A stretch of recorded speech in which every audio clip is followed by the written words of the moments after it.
Well, good evening, everybody. It's Chris, and I'm here to talk about everything that's happening here in Chile and maybe some things abroad, but I don't know. We'll see what happens. Tonight was a very interesting night because we just had what appears to be a 4.1 magnitude earthquake. They don't call them earthquakes. In Chile, they call anything under a 5 is what they call a tremor. So it's for Chileans, it's like, oh, anything under a 5, I'm not even going to get out of bed. But I swear they're like, okay, maybe it's a 3. They're like, forget it. Maybe a 4, uncomfortable. 5, whatever. 6, okay, maybe it's time to think about getting up. 7, okay, it's serious. 8, it's the real deal. And they're like, okay, earthquakes are no big deal. But let it rain here. 1 drop.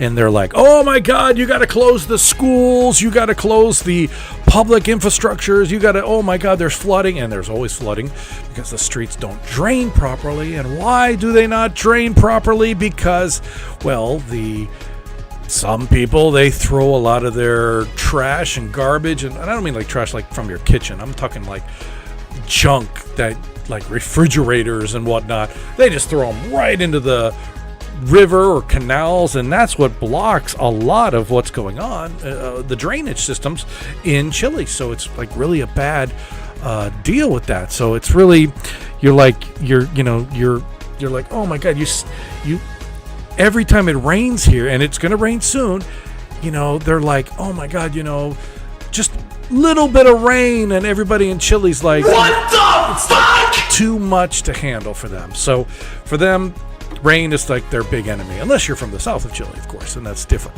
But okay, big story that's happening right now. Apart from wait, let me just say one thing. You see that flag right there, ladies and gentlemen?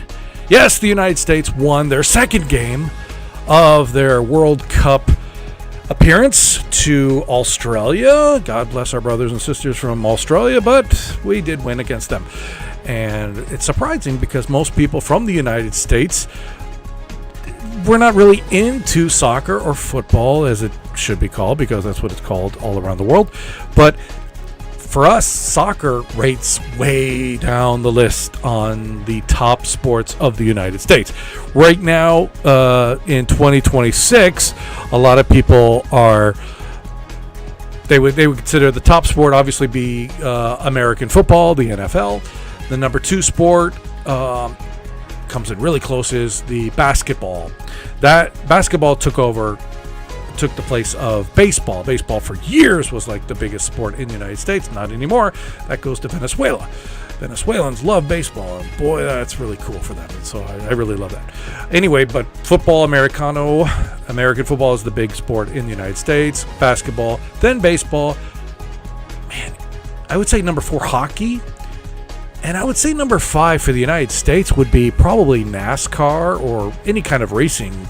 And then you go to golf and whatnot. And then way down the list, soccer. So, people are like, well, we'll watch it if it's a particularly nationalistic game, like, from the United States. But I was surprised. Most people from the United States were like, well, if we win 1 or 2 matches, hey, we're happy, we're content. If we win more than that, hey, we're all about, smoke weed every day. We're happy about it. So I think that would be a really big plus for the enthusiasm for Major League Soccer in the United States. But, they've tried to get it popular in the United States, but it takes some time. They've had Lionel Messi play for the Miami team, so we'll see what happens if the United States goes really far in soccer. We'll see what happens. Basically, so everybody knows, basically American football is basically a combination of rugby and soccer, because for us, or for me personally, soccer, it's a little bit boring.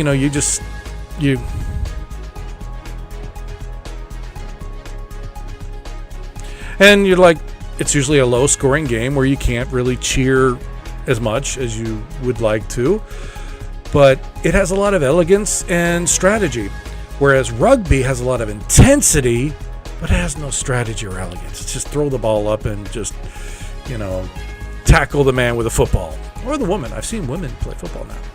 And so they combined them and added a few additional rules and whatnot, and you have American football. So that's basically what that is. But soccer, we'll see if it's with the increase of Latino populations in the United States who like football. Maybe it'll become popular in the United States, but I don't know. We'll see what happens. Anyway, so we won 2 games, and so we're content with that. So next match is going to be next week, I think on Sunday. I have to check that out, but it's against Turkey. These games are not going to get any easier. So the last time I checked the teams that look like they're going to win it all, number 1 at the list is Spain. I don't really know soccer that much, but Spain, England, and Portugal, they're all on the top, to win it all. And that's surprising because Brazil was not in the top 3. So that was really surprising for me. So we'll see what happens. Anyway, in Chile, the big news this week is lost Haitian children. Well, apparently for the past 10 years, there's been a tsunami of illegal immigration or legal immigration, depending on how you label it, coming into Chile, and they lost about 60 kids, and that's like a drop in the bucket to what the United States loses every year. But apparently, the big story is they don't know where these kids are. They found 30 of them as of today, but a lot of people are worried because they're thinking, they're thinking child trafficking, they're thinking organ harvesting, and the worst of the worst of that. So I don't think that's really happening, but we'll see what happens. I don't think that's really what's going on, but I don't know. It says here in the article in Chilevisión this morning that there was one guy that was repeatedly going back and forth to Haiti, bringing these kids in. So I don't know. Seems a little suspicious. So I don't know. Hopefully they'll find these kids and they'll have a little more restrictions at the airport and whatnot of who's coming in, who's not coming in, how they're keeping track of these children. And I don't know. It's really ugly. But I'm sure, I'm sure the past government was, really had their eye on the ball about this. So we'll see what happens now with the new government of caste, and hopefully everything will be okay. Like I said, the last government under Boric smoke weed every day wasn't really on target with these types of things, but we'll see what happens. All right, the next story. Oh my God. Have you heard about, I've talked about this, the World Cup cards and albums that are circulating and everybody wants them. This is getting a little out of control. My son likes these cards too, and if you go around anywhere, everybody likes these cards. And when they first started coming out, like a month ago or maybe a month and a half ago, you could go to the Antarctica bookstore and buy an album like soft cover, and it was like 3,500 pesos, but under $5. Now, I went to like a flea market down here in Chile where they call them Persas. Guy's selling them for like 10,000 pesos, like $20. Like, come on, dude, So, some people are getting a little fresh with the prices. The typical price of a package of 5 stickers in a little package should be around 1,200 pesos, but some people are selling them for like almost 2,000 at some point. So it's getting ridiculous. So I don't like it how they're taking advantage of kids because they know they want to buy these, and so it's like they get you or they get your kids so addicted to that, and then once they know that you want that particular product, Gotcha, bitch. they trap you into it. So they know that's what the kids want. And right now the price of a hardcover album is like around 10,000 pesos, maybe $18. And then there's that one that's like gold, the gold hardcover album. Well, that goes for $15 to $20. So that's what the prices are basically. But apparently there was a story last night down in Estación Central where somebody went and met somebody who was selling cards and albums. And let me just tell you something. You don't go and meet somebody at night in the street to do this. You don't. If you're going to sell or buy, you got to go either in a metro station or, hey, if it's going to be late at night and you want to go buy your car, do it in front of a Carabinero station. If they're going to plan on robbing you, they're not going to do it in front of that. So forget that. So, tell them, hey, give them the address. That's what you do. You don't tell them it's in front of a Carabinero station. You just give them the address. Hey, let's meet at the corner of da-da-da and da-da-da. And once they see that it's a Carabinero station, they're not going to do anything. So, and if they don't show, they were going to try to rob you, and you avoided that. So you don't want, that kind of thing happening, because you get, trapped with that. So basically, you don't want to sell or buy and exchange in the street, especially at night. And this guy apparently got robbed. He was able to get a lot of the merchandise out of his trunk as the car was being driven away. If you see the video on Chilevisión, it's really quite impressive. But dude brought his kid and his wife at night to meet a stranger late at night to sell something. I mean, not exactly the sharpest knife in the drawer. You know what I'm talking about? So it's incredibly dumb, because if that's the kind of thing, you don't go do that.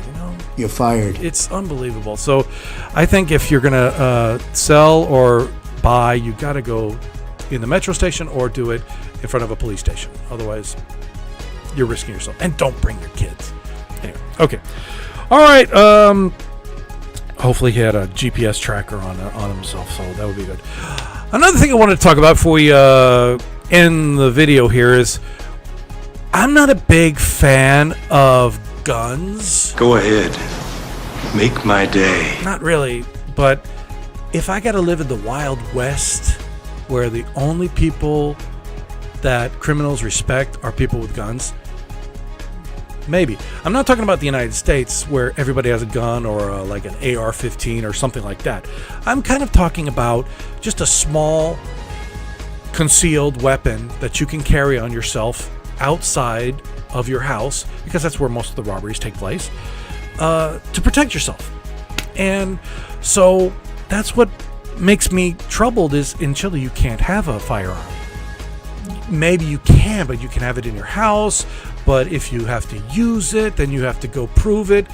Why you had to use it in front of a judge who probably doesn't like people who have guns. And so it's really complicated. But I wish the parliament, or what they call here in Chile, the Congress of Chile, to enact a sensible, reasonable gun law for small firearms. Now, I remember I spoke to a PDI officer, that's basically the FBI of Chile, and asked him, hey, how can I keep a gun on me? He said, listen, this is what you do. But he was telling me this, in confidence. If you're going to need a gun and you need to travel with it, and you're in your car, for example, you have to first have a membership to be at a gun range, like a club. Number 2, if you have your gun and it's loaded in your car, you don't tell the judge that it was loaded. You have to tell the judge that you kept the bullets out of the firearm, and you immediately put like 3 or 4 bullets into the chamber or whatever as the criminals were coming toward your car. Okay, that's number 2. Number 3, you have to tell the judge quite directly that you were en route to the gun range. You were not going to buy bread, you were not going to work, you were not going to the school, you were going directly to the gun range to use that weapon that you have separated from the bullets and the firearm itself. And only if those T's are crossed and those I's are dotted, will the judge even consider letting you off? Because they will probably throw you in jail anyway. But there was a story of a guy who did that. Gringo guy. I forgot his name, but it was a little suspicious because it was a guy. I forgot this guy's name. It was from Hernyaka. But I respected him, but he was looking for trouble because he didn't like that there was a lot of protests and people blocking cars. This was like 2019, where they would make you get out of your car and dance to support their cause, and he didn't like that. But he went down that street looking to test. But I understand how he did it, because you shouldn't have to get out of your vehicle and dance to ideologies that you don't support. So, or they don't let you pass. But he took off and stopped his vehicle and fired a gun and hit a guy in the leg. And so he's in jail now. But part of me is like, yeah, you shouldn't have. You weren't really in life danger. Your life was not in danger. But he went down there to try and test. But to be fair, they shouldn't be doing that. They shouldn't be blocking the streets and saying, hey, you got to do this for me or I'm not going to let you pass. And he went down there to test that. So the judge, again, probably doesn't like people from here, so put him in jail. So I didn't like that. But anyway, if you have a firearm, I think you have to do all those things that I just recommended. But again, I don't like guns. I'm not a fan of guns, and I'm certainly not a fan of really big guns. The only time I've ever heard a good justification for a big, long gun, like, I want to say AR-15. I know that's the popular gun in the United States. The only time I've ever heard a good justification, not hunting, not any of that, is when I'm 54. Well, I'm going to be 54. But back, I can remember the riots of Los Angeles, California. And I remember, who was the guy that got beat by the cops down there? God, man, I'm really showing my age now. Anyway, a lot of the Korean stores on the south side of Los Angeles were being ransacked and looted and whatnot. And the only people that had ways to protect themselves were the Koreans and the Asians who had firearms like AR-15s to stop the looters who were coming in, and they were firing, in the air, warning shots. But if they had to, fire directly at them. But I never heard of any cases like that happened. I mean, I remember Reginald Denny, who got dragged out of his truck and just beaten to death almost. But I always wondered if I had a firearm in Chile and I just loaded it with rubber bullets, would that pass the smell test with the judge? Just would it make the same sound? Because once the criminals hear that popping sound, they get right back in their car. They are the biggest cowards when they have to fight a fair fight. So they don't want to fight fair fight.